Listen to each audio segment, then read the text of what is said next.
இப்போ நாம் தமிழர் ரெண்டுத்துலேயும் ஒரு எண்ணம் ஓட்டம் என்னவா இருக்குன்னா, கூட்டணி வந்து வச்சுக்கலான்ற மாதிரியான இப்போ எடப்பாடி நடத்துகிற ரிவ்யூ மீட்டிங்கில் கூட அதிமுக காரங்க என்ன சொல்கிறாங்கன்னா, சீமானோட நம்ம கூட்டணி வச்சுக்கலாம் அப்படின்னு சொல்கிறாங்க.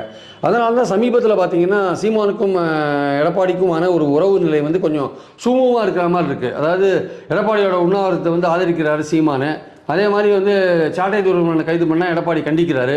இந்த மாதிரி சூழல் இருக்கும்போது இவங்க ரெண்டு பேரும் நெருங்கி வரதுக்கான ஒரு வாய்ப்பு இருக்குது. நான் ஏற்கனவே சொன்ன மாதிரி திமுகவுக்கு எதிராக இருக்கிற கட்சிகள், அது விஜயை தவிர மற்றவங்கெல்லாம் இருக்கிற கட்சிகள்லாம் ஒன்றாகி ஒரு திமுக ஓட்டு எதிர்ப்பு ஓட்டு சிந்தாமல் சிதறாமல் எடுக்க வேண்டும் என்கிற எண்ணம் இருக்கிறதுனால இது காலப்போக்கில் வந்து அந்த மாதிரியான ஒரு ஒற்றுமை வருமா? இப்போ எப்படி இந்தியா கூட்டணி வந்து பிஜேபிக்கு எதிராக எல்லா ஓட்டுகளையும் ஒருங்கிணைக்கணும், 1-to-1 ஃபைட் கொடுக்கணும் அப்படின்னு போகிறாங்களோ, அந்த மாதிரியான ஒரு விஷயத்தை வந்து தமிழ்நாட்டில் எதிர்க்கட்சிகள் கையில் எடுக்குமான்னு பார்க்கணும்.